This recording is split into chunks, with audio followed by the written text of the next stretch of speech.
Now, with all the information coming out from the whistleblowers recently talking about alien life possibly originating from the ocean or coming from space and finding a new home within the ocean, I thought what a great idea to do a video on sort of the terrors of the ocean and things like that. Now, I am terrified of the sea.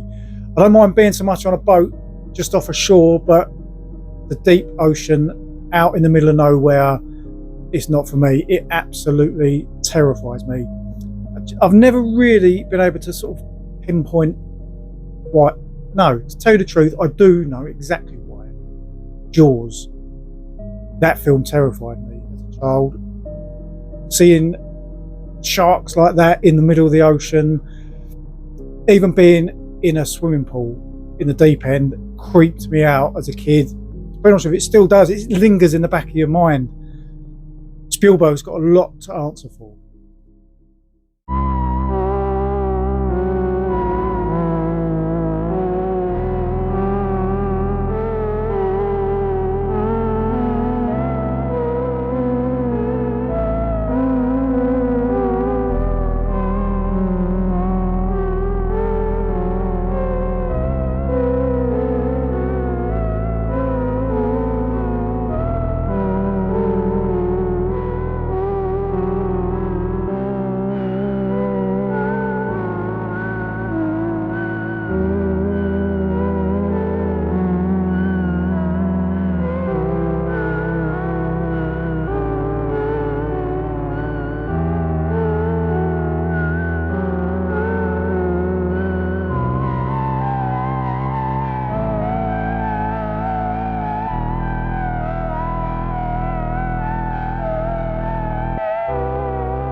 Okay, I'm gonna put this camcorder down.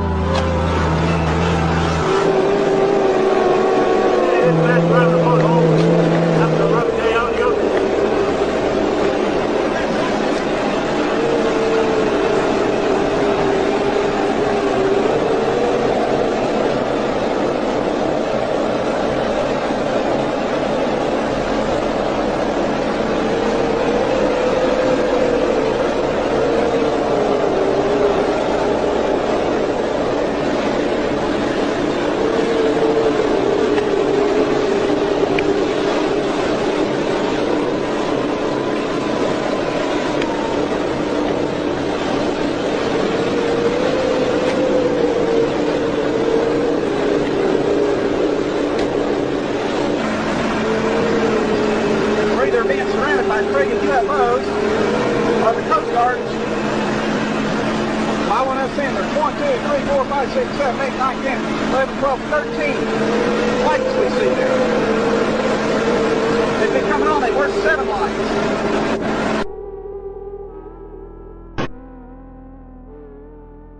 Now, a few of them videos there were filmed quite a while ago. One of them there was from 1994, which kind of eliminates sort of CGI or any AI manipulation on that film. So I'm kind of going to go with that being genuine on that one.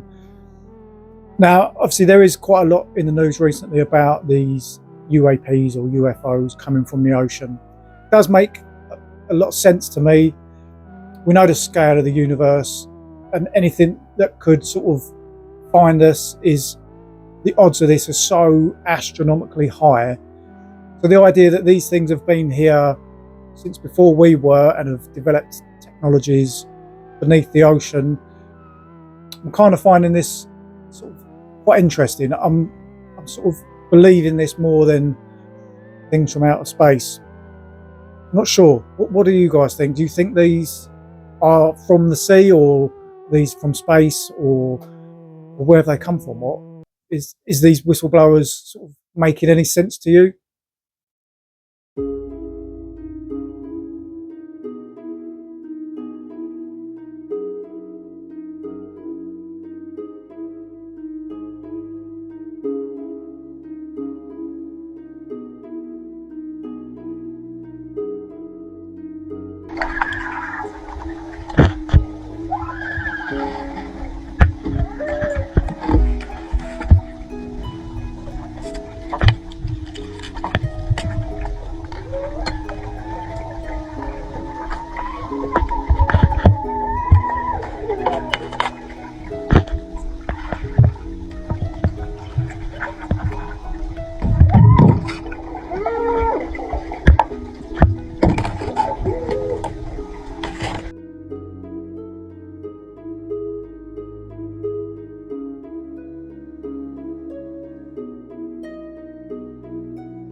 Now, this is something else that has always terrified me about the ocean, is the total sort of lack of exploration that we have of it.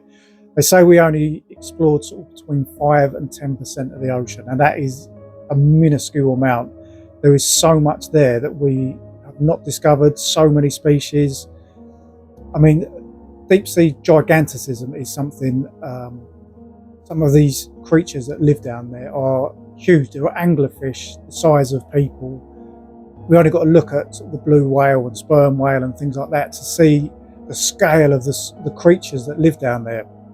Now, there's a lot online that I've read about NASA sort of exploring the oceans and decided that they weren't going to explore it anymore, and they just totally pulled out and went and looked into space and started to sort of research space. Now, there was a lot of talk that they discovered something down there that they were frightened of and quickly pulled out, but this isn't quite true. In fact, NASA are today still sort of exploring the oceans. There is some truth in the idea that they pulled out of sea exploration. During the 1970s, 1978, they launched a satellite called CSAT, which was sort of to map the oceans from space. Now, after a few weeks in albeit this satellite sort of malfunctioned and didn't work anymore, so they did kind of pull out of that. But NASA still are actively searching the seas to this day to discover new things. Now, in that video there was a couple of recordings. Now, these were recorded by the National Oceanographic Atmospheric Administration, the NOAA. One called the Bloop, one called Julia. Now, they've tried to explain these noises as icebergs grounding on the sea floor. But I'm not fully believing this explanation. It almost sounds mechanical to me, these noises. The Bloop was recorded just off of the coast of Chile in 1997, and the Julia noise was recorded in the Pacific Ocean in 1999. These noises, they don't sound like, I'm not an expert, but they don't sound like icebergs grounding to me. These sound mechanical, or almost sort of whale noises in a way, sort of sonar, sort of pinging noise. There's too much consistency in the noise to explain sort of the iceberg theory to me. They sound more mechanical to me.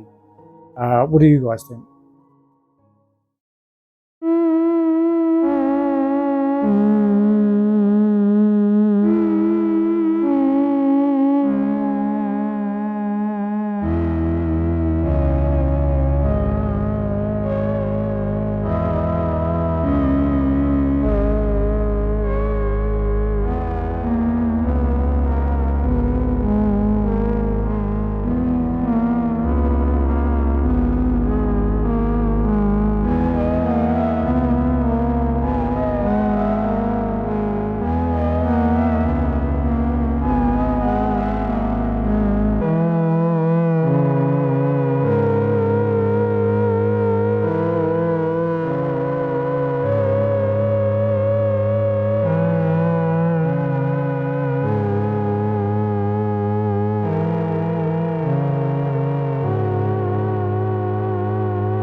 Now, obviously, there's quite a lot of jobs out in the middle of the ocean, from sort of naval officers, oil rig engineers, deep sea divers, fishermen, saturation divers.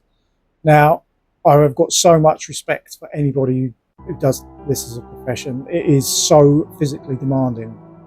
I know a lot of these jobs pay well, but I mean, saturation diving, that is, to me, petrifying. And I've read that it takes quite a few years off your life. I know they're very well paid, but I don't think you'd ever catch me going down to them sort of depths that they work at. It's incredible.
I don't know, I'm trying to come up.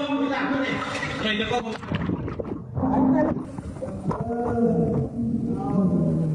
Kalau doa ni boleh ke? Boleh ke? Kalau kau ambil sini. I'm trying to come up. Huh?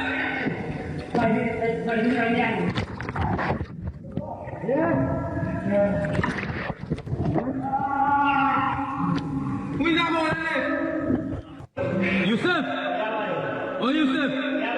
How long you have to walk before you meet Faizi? You and Faizi was together all the time? Right now. Who else with you? Can't with you? Right there with? Can't everything alright with you? No. Any items break? Your leg, alright. Fine. Anything happen to you? Fine? Yusuf, anything happen to you? Yeah, bye. What happened? Alright. Now, obviously, these jobs are very dangerous and very risky, and sometimes accidents and incidents do happen, and they have happened. And a couple of the most famous ones, one of them being the Byford Dolphin incident involving some saturation divers, thousands of feet under the sea, living in their sort of compressed habitat chamber. There was a massive sort of change in pressure, and the habitat basically imploded on itself within a sort of a microsecond, killing everyone inside of the chamber. Obviously, that was a terrible, terrible incident. There's another one, the Perea oil rig accident, where basically 2 oil rigs needed to be joined by a pipe. The pipe was already in place; they just needed to connect in on both ends. A sort of chamber was lowered over one end of the pipe, which causes sort of a vacuum chamber inside of it. 5 divers went inside this chamber to release a valve. Valve was opened, the flanges were removed, but there was too much pressure inside of the pipe, which caused everything in that sort of chamber to be sucked into this pipe, which was only sort of 30 inches wide. Very, very narrow pipe. Now, unfortunately, they were sort of resting at the bottom of this pipe, which was resting on the bottom of the ocean. 5 divers inside it.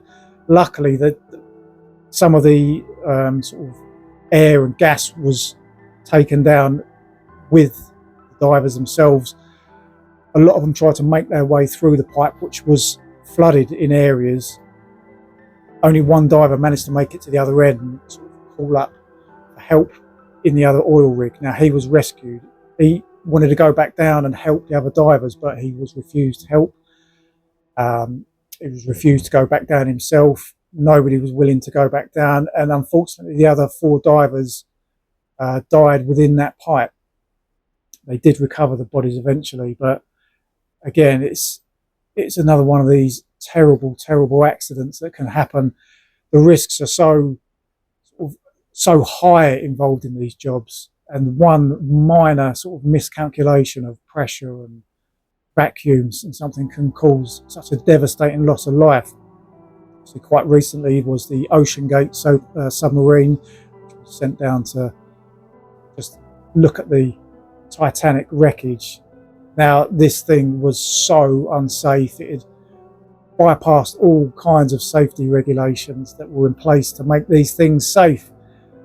And, you know, it was a kind of a new submarine, a carbon fibre hull, which was totally sort of not tested before. Everything's kind of steel hulls. The shape of it was totally different to any other submarine that has been down at that depth. And again, unfortunately, this thing totally imploded due to the pressure of the sea on top of it, and everybody lost their life, unfortunately. And in some of the footage there, you can see the wreckage, which has been quite recently found.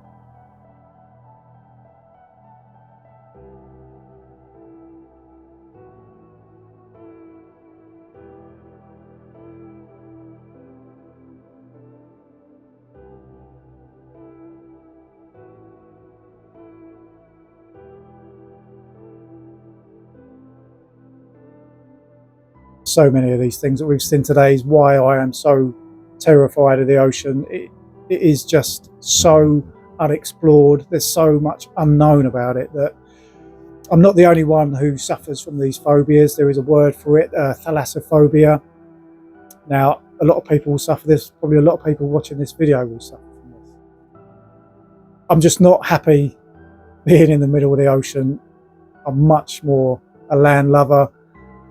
Total respect for anybody who works out in the ocean, oil rigs and things like that. It's not a bit of me. I'm going to wrap this video up for today. Really hope you've enjoyed it.